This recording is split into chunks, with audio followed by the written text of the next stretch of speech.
you have in it to whatever the temperature of the tire is.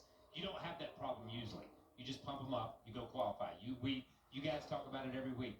It's going to be a shootout here. They got new tires on. They put up the air pressure. It's time to go.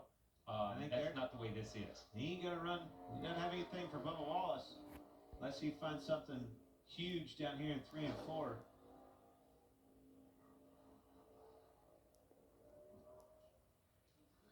So the proof will be in the pudding. Larson's the first car of this 5 that Larry just talked about. A little bit warmer with the tire temps and stuff like that. They do everything they can do to wait a little bit here and give this group some time to let those pressures and the temperature come down. So Larson was 0.3 off when he ran in the first round. Here's Denny Hamlin, who had a 29.01 in round 1. Now, if he's off, I think exactly what I'm talking about. There's proof in this pudding.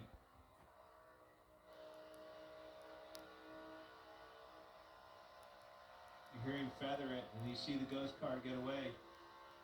That's going to be hard to make up. I don't know about hard, maybe impossible. I was leaving room, okay? I'm not leaving you any room. No, you're not. I'm not leaving you any room. I mean, no, you're not. So many times you go into that corner with somebody that far in front of you, and they just this. They come off twice as far. 29.36. He falls off a quarter of a second. Man, there you go. I'm starting to buy into what we're talking about here. But let's go back. All right, well, that ain't fair. That ain't fair. It's the roles will be reversed next week. Yes. Right. It is what it is. What it gives one week, it takes away the next week. That's the way this sport's always been. And it's the metric that sets the order and whether you're in Group A or Group B. Point standing, last race finish, last race fastest lap. So you want to end up better? Do better. Now you Put sound you in a like better spot next week. Now you sound like my dad. Suarez tied off at 4. He is 5th with a 29.30.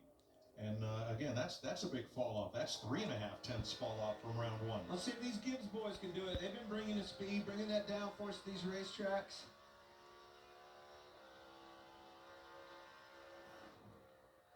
Truex and Keselowski were both under 29 seconds in the first round. Truex got back to the throttle good there. Yeah, he did. This is the closest one by far. Quick downshift, a little bit higher entry, see if he can rotate that car, and more importantly, stay to the throttle. Here it comes. Stayed on the gas. Oh, it's close.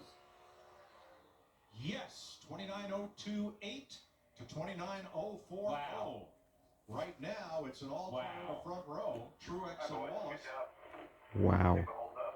That's a wow. Now, Brad Keselowski is the only Ford in the final round. He had a 28.87 in round 1. If he can run within 1.5 tenths of that, he could be on the pole. Man, just back it up, baby. Coming back down the hill. Off a little bit from Bubba.